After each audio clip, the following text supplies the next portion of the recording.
안녕하십니까. 오늘은 격국용신과 수로 중에서 지인범무민에 대해서 알아볼까 합니다. 지인범무민이란 것은 무엇이냐? 지인법이 뭔지 진짜입니다. 법이 파괴가 됐다. 법이 소진이 됐다. 법이 없어졌다. 그럼 국민은 어쩌냐? 국민은 법을 따르지 않게 된다. 그렇게 되면 무법천지가 된다. 결국은 무법천지가 되면은 세상 살기가 겁나게 고통스럽다. 이러한 의미가 되겠습니다. 그러면 사주상에서 진범무민이란 게 뭐냐? 식상태왕, 식상이 태왕하고 관살은 태세하다. 식상태왕으로 인해서 관살은 태세하다. 아주 약하다. 이걸 갖다가 진범무민이라고 한다. 자, 병금일주입니다. 정축, 이민, 경자, 을류의 사주, 이 남자의 사주입니다. 이 사주, 경금일주. 경금은 우리가 새로 얘기한 무쇠를 얘기하죠. 세공이 되지 않는 새. 신금은 세공이 되는 새, 다이아몬드 같은 세공이 되는 새. 그걸 신금이라 하고, 경금은 그냥 새 단단한 새 그 자체를 얘기를 합니다. 자, 천간에 을경합이 있습니다. 사주를 애초에 분석을 할 때 일주를 기준으로 해서 월지를 본다. 월지를 잃었다. 월지는 인목이다. 잃었다. 일지는 자수다. 자수도 잃고 월지 일지를 잃었습니다. 희지에는 유금이 있습니다. 저기 정축에 축토가 토생금을 하고 있고 유축합을 하고 있고 을경합 화합 금이 되어 있고. 자, 얼핏 보면 월지 일지를 잃었으니까 경금일주는 약하다. 이렇게 보기가 십상인데 좀 더 사주는 디테일하게 봐야 된다. 자, 대개 경금이 이렇게 월지 일지를 잃고 희지만 없고 을경합이 되어 있고 축토가 있으면 우리가 그 점수를 한번 따져보게. 이거 신강이냐 신약이냐. 그러니까 신강이면 확실하게 관을 용신을 하는데 혹시 신강이 완벽한 신강이 아니더라도 관이 좀 약하면은 관을 용신으로 잡을 수가 있대. 그 수치는 대개 3 이상 정도. 비겁이나 인성이 3 이상 정도 강하면 관을 봐야 됩니다. 관을 혹시 감당할 수 있겠는가. 자, 우리 보면은 을경합이 되어 있어서 화, 금으로 변하니까 희상이가 근이 하나 있는 걸로 봅니다. 유금은 하나 있습니다. 그 다음에 축중, 축토는 0.5짜리인데 인성이니까 0.25, 50%를 약하게 보면. 그럼 이게 0.25예요. 이건 0.25다. 자, 유축합 1점. 결국은 3.25 사이다. 일주가 비금이나 인성을 갖다가 합해서 3점 이상이 되면은 반드시 관을 봐야 된다. 관을 용신으로 할 수가 있냐 없냐를 따져봐야 됩니다. 그게 굉장히 중요합니다. 얼핏 보면 신약사주 맞죠? 근데 따져보니까 3.25가 되더라. 애초에 인출이 된 것만 가지고 보고 플러스 어쩝니까? 네. 인출된 거 보고 자릿수를 봐라. 1자리 0.5자리. 그 자릿수 둘이 합해가지고 반으로 나누면 대개 수치가 나옵니다. 3.25. 3점 이상이 되면 일주가 비겁이나 인성을 더해가지고 3점 이상이 되면 반드시 관을 용신으로 할 수가 있다. 관을 감당할 수가 있다. 그러니까 관을 보라는 얘기예요. 그러니까 이제 이 사주에서 관이 지금 정화가 정관이고 인중병화는 편관입니다. 네, 관이 있습니다. 그래서 정화는 해와 토가 됐습니다. 축토의 설기가 심했다.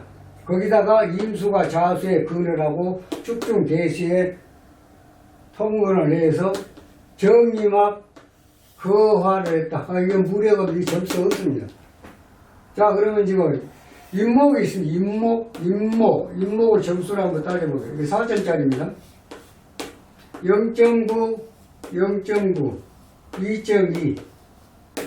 무토가 0.9, 병화가 0.9, 그 다음에 나머지 간목이 2.2, 총 4점짜리 자리다. 그러면 일주는 3.25인데 인중 병화가 0.9다. 이런 정도면 관을 용신으로 할 수가 있다. 이렇게 봅니다. 그래서 원래는 정화를 용신으로 하는데 식상제살이 돼서 정이 막 거화 그러기 때문에 인중 병화를 용신으로 한다. 그래 용신은 인중 병화다. 희신은 목이고 물은 병이고 금도 나쁘고 그럼 뭡니까? 무기토는 좋고 약입니다. 토는 거의가 다 좋다. 왜? 자수가 병이기 때문에 그렇습니다. 그래서 결국은 진범무미, 사주상에서 진범무미라는 것은 제살태화를 얘기합니다. 제살태화. 제살태화라는 의미야. 식상이 태왕하고 그로 인해서 관살이 태색을 갖다가 제살태화라고 한다. 제살태화는 진범무민이라고 한다.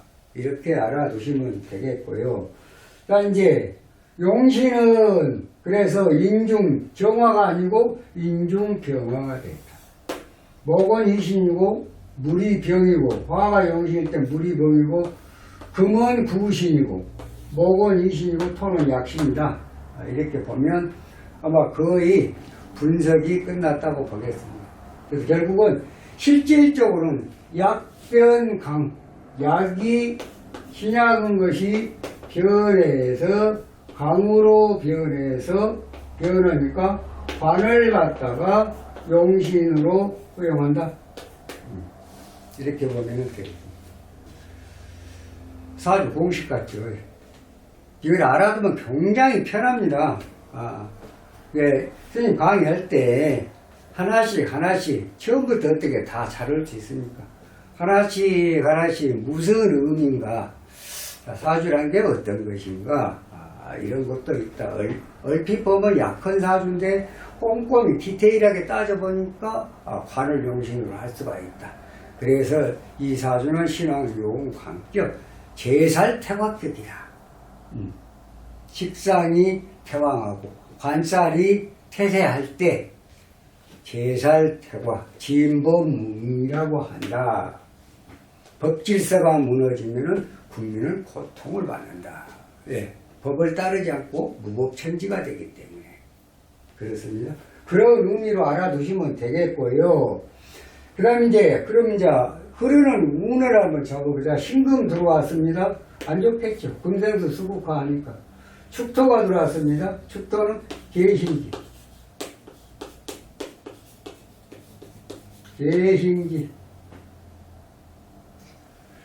원국에가 합이 있으면 들어오는 대우는 지장간을 보였죠. 계수 안 좋죠. 신금도 안 좋고. 기토는 자초가 퍼 그러니까 기토는 괜찮습니다. 병금 안 좋다. 자수도 안 좋고. 자, 기토는 임수가 병이니까 좋고. 이럴 때 지금 해수는 어쩝니까? 자수는 수국화하니까 제살태화가 되니까 안 좋은데 해수는 어쩌냐고. 해수는 지금 인중 간목, 인목의 해수는 해명이 생지입니다. 생지는 합을 합니다. 이내야 수생목 목생화가 됩니다. 해수는 괜찮습니다. 자수는 욕지는 생욕대로광 그러죠. 욕지는 생보다는 극이 억제가 우선입니다. 그래서 자수운이 들어오면 수국화가 이루어지고 해수는 인해야 목생화 화생토가 됩니다. 이것이 조금 다르다. 생지와 욕지는 대운에서 원국의 생지가 되면 생지 우선이고 욕지는 억제 우선이고 그렇게 좀 알아두시면 되겠습니다. 기토 좋고 무토 좋았습니다. 술토 들어왔습니다. 술토가 다 좋습니까? 병을 제거하니까 술중 신금 18개월은 안 좋습니다.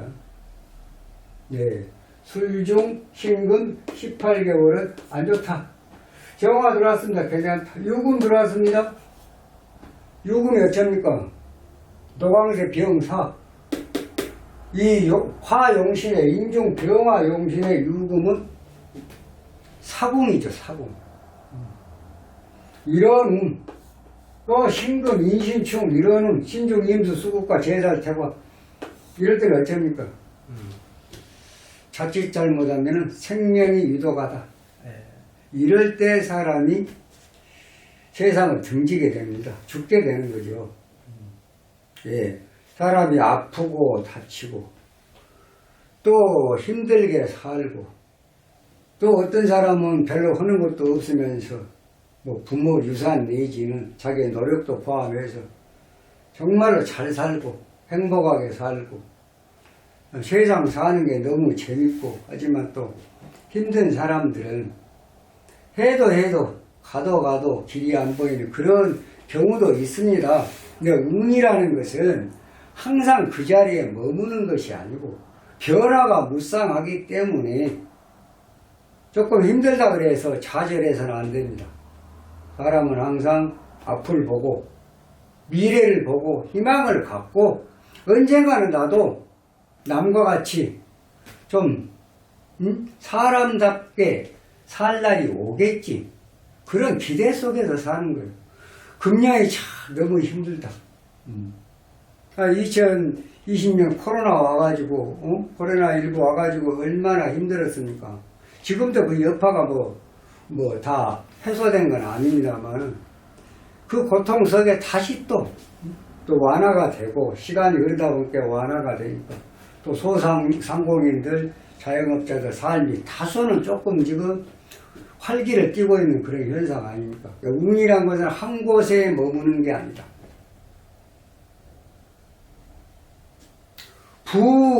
부귀빈처는 사주상에서 이루어지지만은 길흉화복은 운에서 형성이 된다. 사주가 좋고 운도 사주에 맞춰서 잘 따라주면 금상첨화다. 그랬습니다. 나도 죽을 때까지 노력을 아무리 해도 안 되는 사주도 물론 가끔씩은 있습니다. 네. 보편적으로 사주가 형성이 되는 걸 보면 노력을 하면 어지간하면은 밥 먹고 살 정도는 됩니다. 네. 사람이 잘 살다가도 운의 변화에 따라서 하루아침에 참 가산이 탕진이 되고 폐가 망신이 되고 이런 경우도 있고 어느 날 아침에 졸부가 또 만들어지기도 하고 운이 있어서 하다못해 로또가 당첨이 됐다거나 어디 저 시골에 한 1000평 몇 푼 안 주고 옛날에 몇십 년 전에 사는 곳이 개발이 돼가지고 또 졸부가 되기도 하고 또 운명이라는 게 너무 재밌어요. 그래서 사주 공부가 어려운 공부는 맞습니다만은 하나씩 한 계단 스텝 바이 스텝으로 이렇게 나가다 보면 상당히 재밌고 왜? 오묘하니까 참 이상하다 이런 거 나름 만족을 느낄 수도 있는 공부가 또 명리 공부입니다. 이런 기회에 스님이 그 많은 분들한테 좀 강의를 듣고 싶다 또 와서 공부를 하고 싶다. 근데 여기 여건이 안 돼요. 그런 여건이 안 됩니다. 그래서 지금 영상을 통해서 하나하나씩 그냥 10간 12지부터 천간의 합, 충 이것은 본인들이 좀 공부를 하세요. 관심 있는 분들은. 스님 강의를 하나씩 이제 그것만 기본만 알아놓으면 사실 이제 스님이 다 분석을 해드리잖아요. 따라서 해보세요. 일주가 월지 먼저 보고 일지 보고 시지 보고 시상 보고 그 다음에 월상 보고 연주 보고 따져봐가지고 비겁이면 나를 강하게 만든 거고 인성도 그러니까 나를 강하게 만든 건 비겁하고 인성밖에 없다니까요. 식신상관 편재 정재 또는 편관 정관 다 내 힘을 갖다 빼가는 것이니까 그거 기본이에요. 별로 어려운 거 없어요. 딱 그 틀만 정확하게 공부를 하면 그렇다. 그래서 이런 사주도 이런 운에 금극목 해버리면 목이 절단이 됨으로 해서 목이 화를 생할 수가 없다. 그리고 화의 사궁, 병궁사궁. 병궁사궁이란 것은 그 기운이 그만큼 죽었다, 약해졌다 그 말입니다. 죽었다 그러면 얼른 이해가 안 가실 것 같은데 그 기운이 인중병, 화의 기운이 그만큼 약해졌다. 죽는 것만큼 약해졌다. 병이 든 것만큼 약해졌다. 이렇게 보면 되겠습니다. 그래서 오늘은 진보무민에 대해, 진보무민이라는 것은 제살태과라고 얘기를 한다. 제살태과라는 것은 식상이 태왕하고 관살이, 식상의 태왕으로 인해서 관살이 태세한 이런 사주를 갖다가 진보무민 제살태과라고 한다. 자, 이건 남자의 사주입니다. 남자의 사주가 예를 들어 식상운에, 식상이 강해진 것은, 강해진 운은 비겁의 운도 식상이 강해집니다. 금생수하니까. 그럼 결국은 이 사주에서 관이 뭡니까? 관이 뭐예요? 자식이에요. 자식. 본인으로 얘기하면 관록이죠. 그러면 지금 물의 운이나 금의 운이 들어와갖고 불을 끄는 제살태과가 되면 이제 어쩝니까? 당연히 불에 문제가 생기죠. 남자 같으면 자식에 문제가 생겼어요. 자식을 잃을 수도 있습니다. 이런 운에. 또 직장 생활을 하는 사람, 공무원같이 관록을 누릴 사람은 어쩝니까? 석탈관직이 된다. 그 관록을 오래 지속을 할 수가 없다. 그러니까 퇴직을 하게 돼요. 뭐 명퇴가 됐든, 뭐 이미 퇴직이 됐든 간에. 예. 그 당연한 사주의 이치는 아주 오묘해요. 물이 들어오니까 불이 꺼진 건 당연해요. 그렇지 않습니까? 그러면 결국은 이 사주, 이 남자 사주에서 이 지금 불이란 건 관인데, 관은 뭐예요? 자식이라는 얘기예요. 그리고 나의 관록이고. 그럼 관록이 깨지고 자식을 잃어야 되고 자식과의 인연이 굉장히 불편해지고 그런 상황이 벌어집니다. 자, 그럼 이게 여자의 사주라고 봅시다. 여자의 사주는 이 지금 물이 자식입니다. 식상이 자식입니다. 그럼 자식과의 관계가 어떻겠습니까? 자식으로 인해서 마음고생이 생긴다. 정말로 속 썩인 자식이 있다. 또는 태어나면서부터 천성적으로 정말 그 어떤 건강상의 문제가 있어가지고 평생을 자식을 돌봐야 하는 그 엄마의 아픔이 있을 수 있는 게 식상병이라는 얘기입니다. 식상하고 인연이 없다. 그러면 이제 물의 운이 들어오면 이게 뭐예요? 여자로 말하면 불이 관이에요. 관이 뭐예요? 남편입니다. 남편하고 이별수가 뜨는 건 당연한 거예요. 그래서 부부가 해로를 못한다. 남자의 사주에서 식상, 태왕, 운이 들어오면 자식과의 관계가, 자식으로 인한 마음고생이 생기고 자기 관력에 문제가 생긴다. 명예에 문제가 생긴다. 또 그렇게 됨으로 해서 돈을 잃게 되고 그러면 어쩝니까? 이제 폐가 망신이죠. 정말로 이제 호련히 집을 떠나야 하는 어떤 그런 인생의 쓴맛을 볼 수도 있는 그런 운이 되는 거예요. 여자 같으면 식상이 들어가면 관살이 남편이고 남자니까 남편하고 이별수가 뜨면서 혼자 독수공방을 해야 되고 그럼으로 해서 생계 꾸려가기가 굉장히 힘들고 이런 상황들이 벌어집니다.